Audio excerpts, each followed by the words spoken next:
ఆయన మరి ఒక ఉపమానము వారితో చెప్పెను, ఏమనగా పరలోక రాజ్యము తన పొలములో మంచి విత్తనము ఎత్తిన మరి ఒక మనిషిని పోలి ఉన్నది.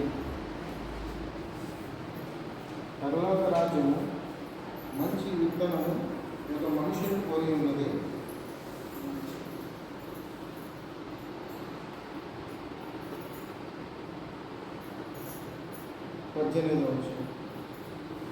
విత్తువాని గురించి ఉపవాదము భావము వినుడి. ఎవడైనా రాజ్యము కూర్చిన వాక్యము విని గ్రహింపక ఉండగా దుష్టులు వచ్చి వారి హృదయంలో విత్తబడిన దాన్ని ఎత్తుకొని పోవడం. త్రోవ పట్టిన విత్తబడిన వారు విని రాతి నేలను విత్తబడిన వాడు వాక్యము విని వెంటనే సంతోషంతో దానిని అంగీకరించేవాడు. అయితే అతనిలో వేరు లేనందున అతడు కొంతకాలం నిలుచును కానీ వాక్యం నిమిత్తము శ్రమ అయినను హింస అయినను కలుగుగానే అభ్యంతరపడదు. ముళ్ళ పొదలలో విత్తబడిన వాక్యము వినువాడే కానీ ఐహిక విచారము ధర్మమును ఆ వాక్యము అణచివేయు కనుక వాడు నిష్ఫలుడవును. మంచి నేలను విత్తబడిన వాడు వాక్యము విని గ్రహించువాడు. అట్టి వారు సఫలులై ఒకడు 100 ఒకడు 60 ఒకడు 30 ఫలించును. ప్రార్థించును. పరిశుద్ధ ప్రేమ తండ్రి గొప్ప దేవుడు, ఇంతవరకు మాకు నడిపించి విధానం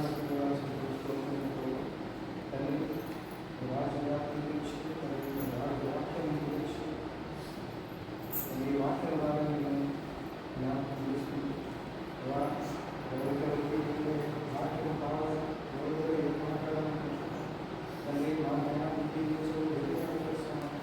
తండ్రి మాతో మాట్లాడండి. వాక్యం ద్వారా మా ఆత్మను కలపజేయండి.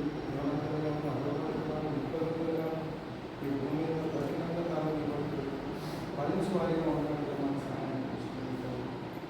వాక్యాన్ని మనం నమ్మకంగా మేము ఫలించి వారిగా ఉండడానికి ఆమేన్.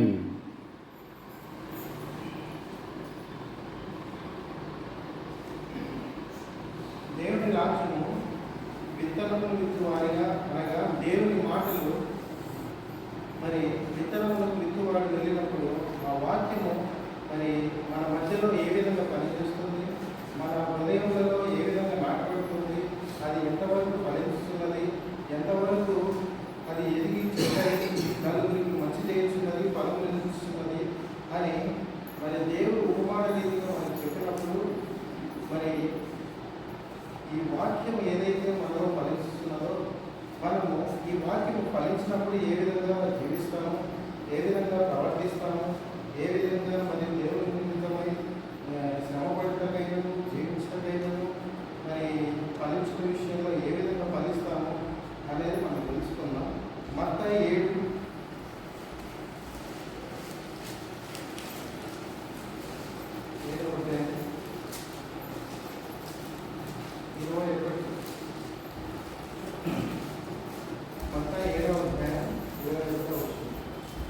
ప్రభువా ప్రభువా అని నన్ను పిలుచు ప్రతి వాడు పరలోక రాజ్యంలో ప్రవేశింపడు కానీ పరలోకమున నా తండ్రి చిత్త ప్రకారం చేయవాడే ప్రవేశించు. మరి దేవుని నామము బిడ్డగా ఉచ్చరించువాయను దేవుడిని మరి క్రైస్తవులను చెప్పుకొనచ్చు మనలో ఏమాత్రము ఫలింపలేని జీవితం జీవిస్తూ మనము దేవుని రాజ్యము మరి దేవుని చిత్రప్రకారం జరిగించకపోతే మరి దేవుని రాజ్యంలో ప్రవేశిస్తున్నాయి. మరి దేవుడు మనకి ఏదైతే నియమించి ఉన్నాడో మరి ఈ శరీరము ఆత్మ దేవుడు దయచేస్తున్నాడు. మరి ఎంతోమందికి లేని యొక్క ధన్యతను మన దేవుడి శరీరాన్ని ఆత్మను అనుగ్రహించాడు. కాబట్టి మనం బ్రతికినంత వరకు ఈ వాక్యాన్ని మన హృదయంలో ఉంచుకొని మరి దేవుని ఆజ్ఞలను దేవుని చిత్తము నెరవేర్చినప్పుడే మనము దేవుని రాజ్యంలో ప్రవేశిస్తాం. మరి ఈ శరీరము ఆత్మ అనేది ఉంది. ఈ శరీరము సంబంధమైన క్రియలు, ఆత్మ సంబంధమైన క్రియలు కొన్ని ఉన్నాయి. మరి శరీర సంబంధమైన క్రియలు ఏమనగా మరి అవి జరిగించాలా జరిగించకూడదా, మరి ఆత్మ సంబంధమైన క్రియలు ఉన్నాయి అవి జరిగించాలా, ఏవి జరిగిస్తే మనం దేవుని రాజ్యాన్ని దేవుని చిత్తాన్ని నెరవేర్చిన వారు ఉంటాము. మరి గలతీ 5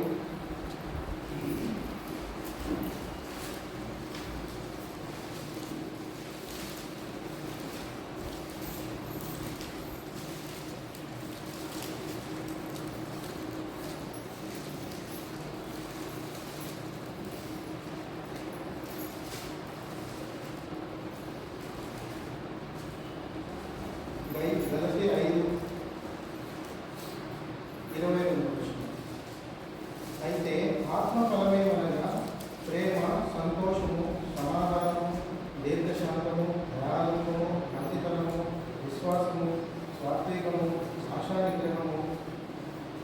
మరి ఇది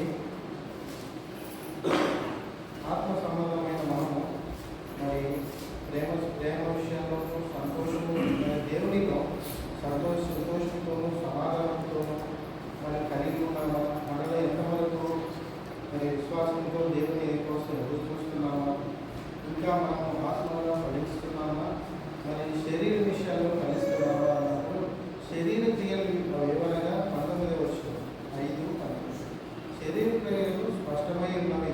వివరంగా జాగ్రత్తము, అపవిత్రత, కామబలము, విగ్రహారాధన, అభిచారము, ద్వేషములు, కలహములు, మత్సరములు, క్రోధములు, కక్షలు, విభేదములు, విమతములు, అసూయలు, మద్దతులు, అల్లరితో కూడిన ఆటపాటలు. ఇదిగో శరీర క్రియలే మధ్యలో వీటి విషయాలు మనం ఎక్కడైతే మన శరీర క్రియలు నిర్మిస్తున్నామా, ఇంకా మనలో అసూయలు కలిగి ఉన్నామా, మద్దతులు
దైవ దైవచిత్తానుసారమైన దుఃఖము రక్షణార్థమైన మారు మనస్సును కలగజేయను. ఈ మారు మనస్సు దుఃఖము పుట్టించు. లోక సంబంధమైన దుఃఖము మరణము కలిగింది.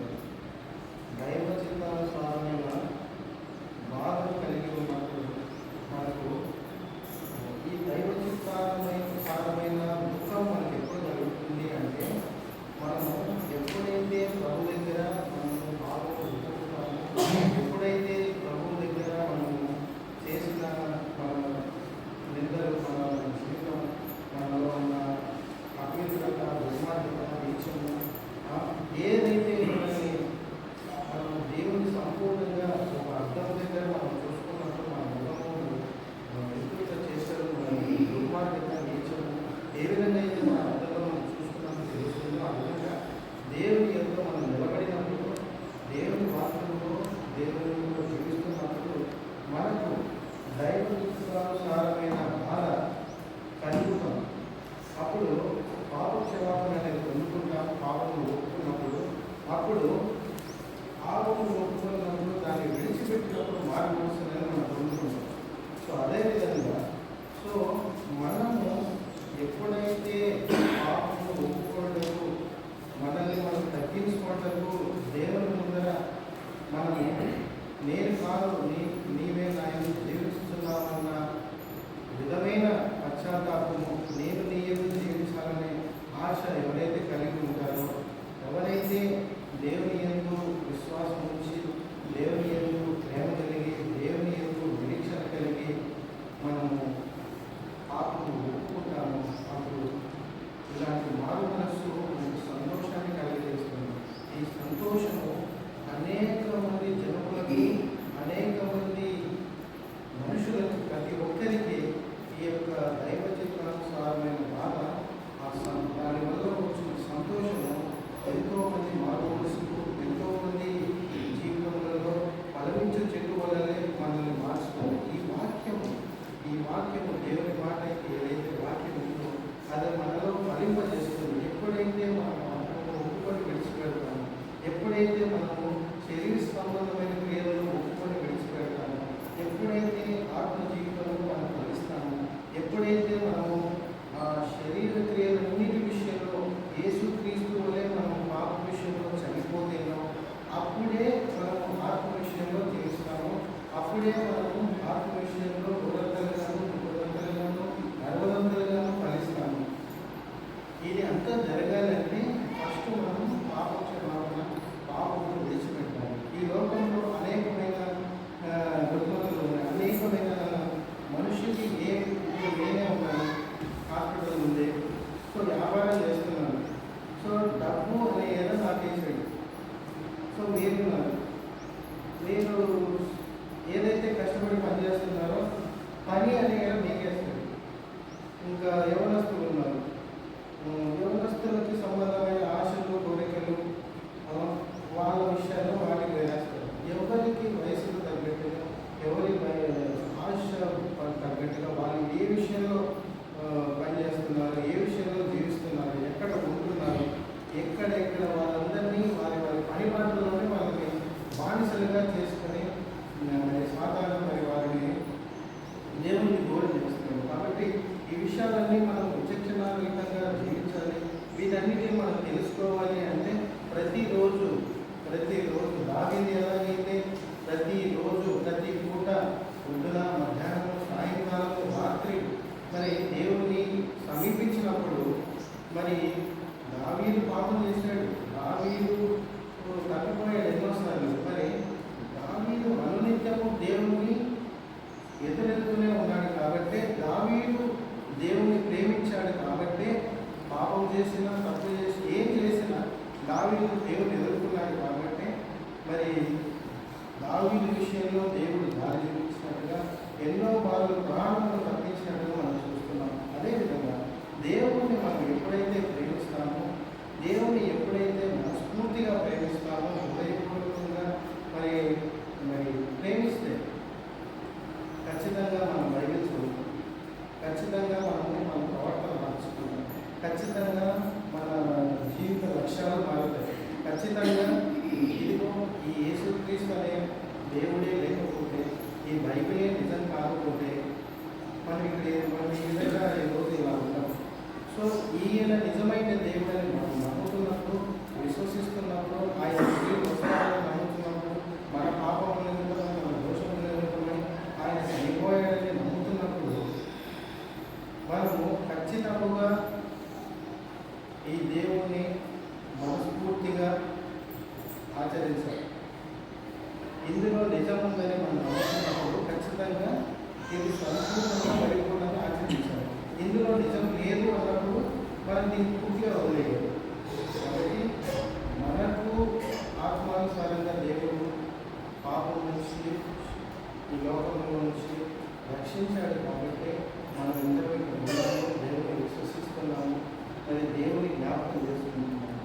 సరే, మానవులమైన మనకు ఏ విషయాలు లోపంలో, ఏ విషయాలలో మనం లోపంగా కలిగి ఉన్నాము, ఏ విషయాల్లో మనలో లోపం ఉంది అని తెలుసుకోవాలి అంటే 1 కొరింథీ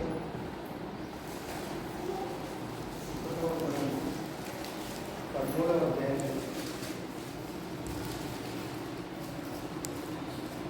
13వ వచనం. కాగా విశ్వాసము, నిరీక్షణ, ప్రేమ ఈ మూడును నిలుచు. వీటిలో శ్రేష్టమైనది ప్రేమయే. మరి దేవుడు ఉన్నాడని నమ్ముతున్నా, విశ్వసిస్తున్నాను, దేవుడు తిరిగి వస్తున్నాడని నిరీక్షణ కలిగి ఉన్నాను. ఈ రెండు బాగుంది, ఈ రెండు ఓకే. మరి మనలో ఏమి లోపం వచ్చిందంటే ప్రేమ. కొండలు పెరిగించిన విశ్వాసం మనం కలిగి ఉన్నప్పుడు మరి ప్రవచించు కృపావరములను, మరి గొప్ప జ్ఞానము, గొప్ప విశ్వాసం కలిగి ఉన్నప్పుడు ప్రేమ లేని వారికి మనము వ్యక్తులం అవుతుంది. కాబట్టి ప్రేమ ఏమి సూచిస్తుంది? ప్రేమ ఏమి సూచిస్తుంది? మరి ప్రేమ అనగా ఇంకా 4వ అధ్యాయంలో ప్రేమ దీర్ఘశాంతాలను సహించును, దయ చూపించును, ప్రేమ మత్సరపడదు, దంభముగా ప్రవర్తించదు, అని ఉప్పొంగదు, అమర్యాద నడవదు, సప్రయోజనము విచారించుకోవదు, త్వరగా కోపపడదు, అపకారక మనసులో ఉంచుకున్నదు, దుర్నీతి విషయమై సంతోషములను, సత్యములను సంతోషించును, అన్నిటినీ కాలును, అన్నిటినీ నమ్మును, అన్నిటినీ నిరీక్షించును, అన్నిటినీ ఓడ్చుకును. ప్రేమ శాశ్వత కాలములను. ఈ ప్రేమ విషయంలో మనం తప్పిపోతున్నాము.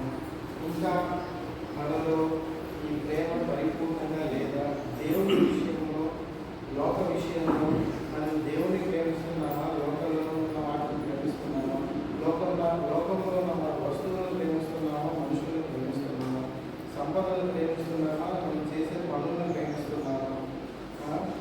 దేవుణ్ణి ప్రేమిస్తే మనం చదువుకున్న వీటన్నిటి విషయాల్లో మనం సఫలీకృతం. కాబట్టి దేవుణ్ణి ప్రేమించినప్పుడు మన విశ్వాసము, నిరీక్షణ, ప్రేమ ఈ 3 కలిగి ఉన్నప్పుడు, మనం పరిపూర్ణంగా దేవుని వెంబడించినప్పుడు మనం ఖచ్చితంగా దేవుని చిత్తము నెరవేర్చిన వారు అవుతాం, ఆత్మీయమై ఫలించిన వారు అవుతాం. దేవుని వాక్యం ఎప్పుడైతే మనలో ఫలిస్తుందో అప్పుడు ఖచ్చితంగా వీటి విషయాల్లో మనము ఫలిస్తాం. సో ఇప్పుడు ఫలించిన తరువాత దేవుడు మరి ప్రతి ఒక్కరిని పరిశీలిస్తాడు కదా, ప్రతి ఒక్కరిని మరి ఆత్మీయ జీవితంలో పరిశీలిస్తాడు కదా. మరి పరిశీలించినప్పుడు కీర్తనలు 139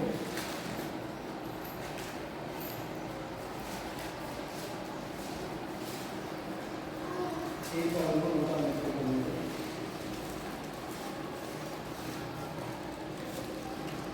20.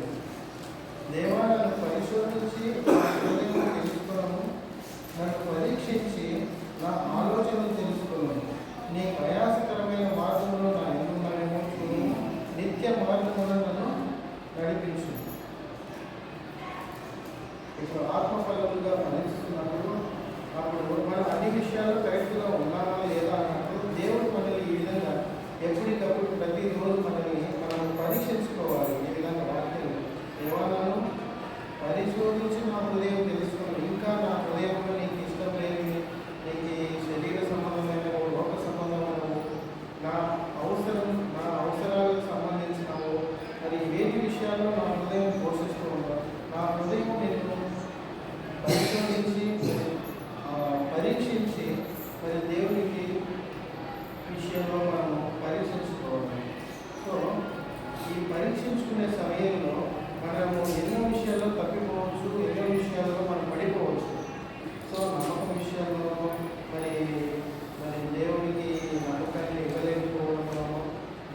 ఇంకా లోక సంబంధమైనవి ఏవైతే ఉన్నాయో మరణ సంబంధమైన భయం కొందరికి ఉంటుంది, మరి చీకటి సంబంధమైన విషయాల్లో కొందరికి భయం ఉంటుంది, దేవుడు వస్తే నేను ఎంతబడతానా లేదా అని భయం కొందరికి ఉంటుంది, లోక సమస్యల విషయంలో కొందరికి భయం ఉంటుంది, భవిష్యత్తు విషయమై కొందరికి భయం ఉంటుంది, ఆరోగ్య సంబంధమైన విషయాల్లో కొందరికి భయం ఉంటుంది.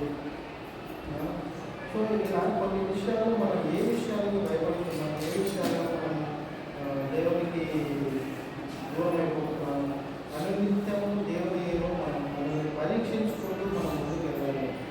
ఇక పాపము అనగా శరీర సంబంధమైన క్రియలు ఏవైతే మనం జరిగిస్తున్నామో, మరి విచార విషయాలు అవ్వచ్చు, మరి మా ప్రవర్తన విషయంలో అవ్వచ్చు, కోపం అవ్వచ్చు, అబద్ధం అవ్వచ్చు, గర్వం అవ్వచ్చు, మనము తినే ఆహారం అవ్వచ్చు, ప్రతి విషయంలో దేవుడు మనకు మాదిరిని తెలియజేస్తూ తిండి విషయంలో మరి తిండి అధికంగా తినడం, తిండి విషయంలో కూడా మీరు గొంతులో కట్టి పెట్టుకోమని చెప్పేసి సామెతలు 23:20 విషయంలో మన దేవుడు తెలియజేస్తుంది. మరి గర్వం కలిగి ప్రవర్తిస్తున్నాము అని చెప్పేసి గర్వ విషయంలో కూడా దేవుడు మిమ్మల్ని మీరు ఎంతగానో తగ్గించుకొని దేవుని హెచ్చించమనే విషయంలో కూడా దేవుడు మనతో మాట్లాడుతున్నారు.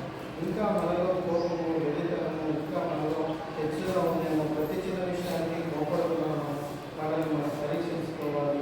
ఇంకా అత్యాశ, ఆశ, లోకంలో ఉన్న వాటి విషయాల్లో ఆశ కలిగి ఉన్నాము, మనల్ని పరీక్షించుకోవాలి. ఇంకా తోటి వారిని క్షమించే విషయాల్లో మనము పడిపోతున్నాము, ఇంకా మనము శత్రువులు కలిగి ఉన్నాము, ఇంకా లోక సంబంధమైన స్నేహితులు కలిగి ఉన్నాము, లోక సంబంధమైన ప్రేమలు కలిగి ఉన్నాము, ఇంకా లోకంలో ఏదైతే మనల్ని శారీరకంగా మనల్ని అణచివేయడానికి, శరీర క్రియలు జరిగించడానికి మరి సాతాను ఎలా చూపిస్తూ ప్రతి విషయంలో మనల్ని వెనక్కి హాయి వేస్తున్నాడు. మరి వీటి విషయాలు మనం జ్ఞాపకం చేసుకోవాలి. మరి ఈ శరీర క్రియలన్నింటి విషయాల్లో మనం నిలబడుతున్నాం, దేవుణ్ణి సంతోషపరుస్తున్నామా లేదా, మన ఆత్మను మనం రక్షించుకోగలుగుతున్నామా లేదా అనే విషయంలో యాకోబు రాసిన పత్రిక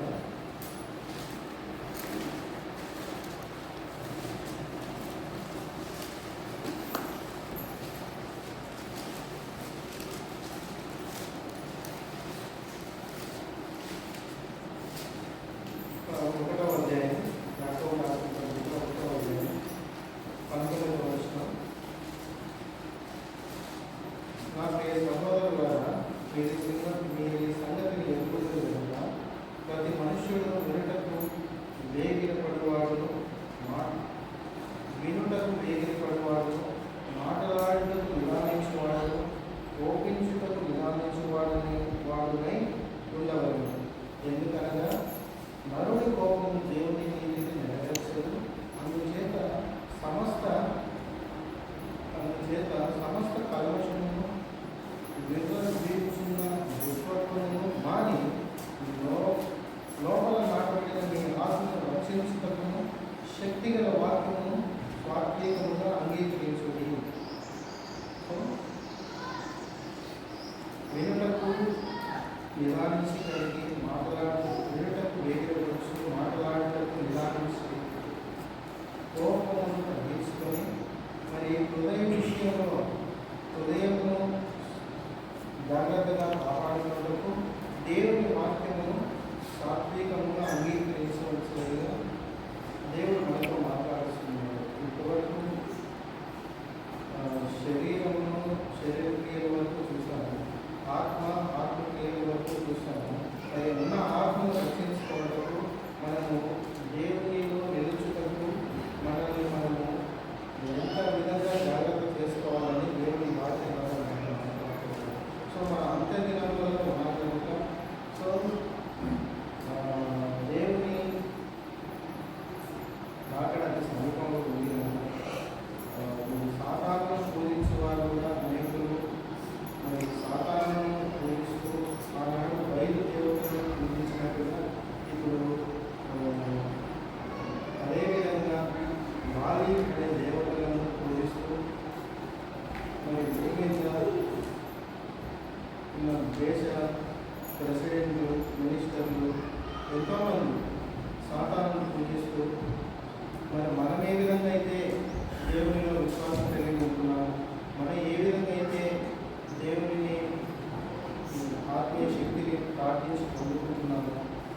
అందరినీ మనం